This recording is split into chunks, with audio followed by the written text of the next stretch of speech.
Hey guys, my name is Jake Church. My group and I have been researching Marriott International.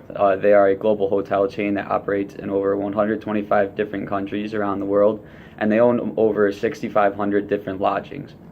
In this video, I'll be talking about the analysis of the hotel and lodging industry as a whole, specifically in respect to our company, which is Marriott International. We will focus on the Porter's Five Forces model of analysis. But the Porter's Five Forces are the five main external factors that affect companies within an industry. The forces we're going to be looking at today are the bargaining power of suppliers, the bargaining power of buyers, the threat of new entrants into the industry, the threat of rivals, and the availability of substitute goods. The first factor we examined is the threat of substitute goods. The major threat that we found is the emergence of Airbnb. Airbnb is a platform that allows individuals to rent or lease short-term lodgings. People can rent out extra rooms in their house or rent out extra rooms or their entire house while they travel. Because many ordinary people can become Airbnb hosts, there are a lot more Airbnb lodgings globally than any single hotel company. There are many Airbnb lodgings in major cities, wherever major events are being held, and in popular travel destinations around the world. Airbnb lodgings can also offer a more immersive travel experience because it resembles the experience of actually living in the area rather than just being a tourist. The emergence and growth of Airbnb is the biggest substitute good for a hotel. While Airbnb is a viable threat, there are many things hotels can provide that Airbnb does not. This includes things like security, room service, and flexible pricing that are available in most hotels. Hotel chains also can offer more different options. This includes standard rooms, resort-style lodgings, and even suites. Hotels can also offer complementary services like an open pool or a gym and complimentary meals. Another substitute good is the evolution of communication mediums. As the world becomes more connected through social media, texting, and video chat, the need for travel has decreased slightly. People would obviously rather see each other in person, but the frequency of travel between business partners or relatives that live far away could be decreased with the added use of electronic communication. Next, we'll talk about the barriers to entry within the lodging and hotel industry. This industry tends to have high barriers to entry. The initial costs to start a hotel company are very high. You must pay for the building, the property, and the furnishings within the hotel as a start. Hotels have high fixed costs as well. This is due to the utility costs, property costs, maintenance costs, and labor costs. Economies of scale play a large factor here. High levels of production are required in order to cover these fixed costs. Another point to consider is how saturated certain markets actually are already.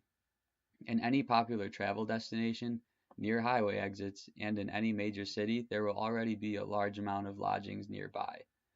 Location is crucial in any real estate or travel related business. The initial cost to start the company, finding a location that's suitable for new hotels, and dealing with the competition that is already there make it difficult for new entrants to enter the market. The next thing we'll look at is the competition in the hotel industry. Competition between hotels can be very high. Large hotel companies such as Marriott and Hilton create many different brands of hotels to try and reach people of different income levels and different demographics. For example, Marriott has brands that range from the Ritz-Carlton or the St. Regis, which are very nice and high-class hotels, to more economic solutions such as Residence Inn or Courtyard. They also have brands that resemble resorts and brands that provide suites instead of an actual room. As you can see, major companies in the hotel industry branch out to reach a large target audience. However, Hilton has 17 brands of their own to carry out a very similar strategy as Marriott. There is little differentiation between similar hotel brands because they offer essentially the same service. Smaller companies also help saturate the market to increase competition by focusing on one segment of the lodging industry and specializing in that. Because of these factors, pricing between these brands are usually very competitive and the switching costs are very low. This is especially true in popular travel destinations where there are dozens of hotels within a relatively small area. Because of the high level of competition within the industry, it is important for hotels to find creative ways to differentiate themselves or create a competitive advantage. Marriott in particular focuses on customer loyalty. They have a great loyalty program and focuses on incentivizing people to become return customers rather than just one-stop customers.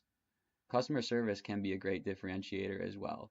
Overall, competition is very high in this industry, and it's important to gain some sort of competitive advantage. Next, we'll talk about the bargaining power of buyers within the lodging industry. We decided that the bargaining power of buyers within this industry is low to moderate. As we mentioned before, there is usually a lack of differentiation among similar brands within the industry. This, along with competitive pricing and low switching costs, gives it first-time customers a decent amount of bargaining power. However, hotels try to mitigate this bargaining power through innovation and brand recognition. For example, hotels could use new styles or designs of their rooms in order to stand out. They can also use innovation to provide superior facilities, such as in-house spas or gyms. Strong brand recognition can also help hotels lower customers' bargaining power. Strong brands can represent good quality and good customer satisfaction among existing customers. The bargaining power of buyers is also affected by the area that the buyer wants to travel to. In popular areas where there are many hotels and where tourists spend less time in the hotel and more time out sightseeing, customers have more bargaining power because they're less focused on which hotel they stay at and may simply want to choose an economic one with basic accommodations. This causes pricing pressure, and it causes hotels to have very competitive pricing. In a place like Olean, however, there are only a few hotels nearby, so the buyer has less bargaining power. Location is key in this factor, and customers have a lot more bargaining power in popular areas. The last factor we will discuss is the bargaining power of suppliers. Suppliers in the hotel industry include food companies, textile manufacturers for bedding, towels, and other things like that, furniture manufacturers for the actual furnishings within the hotel, and other general supply manufacturers for things like soap and toiletries. Many of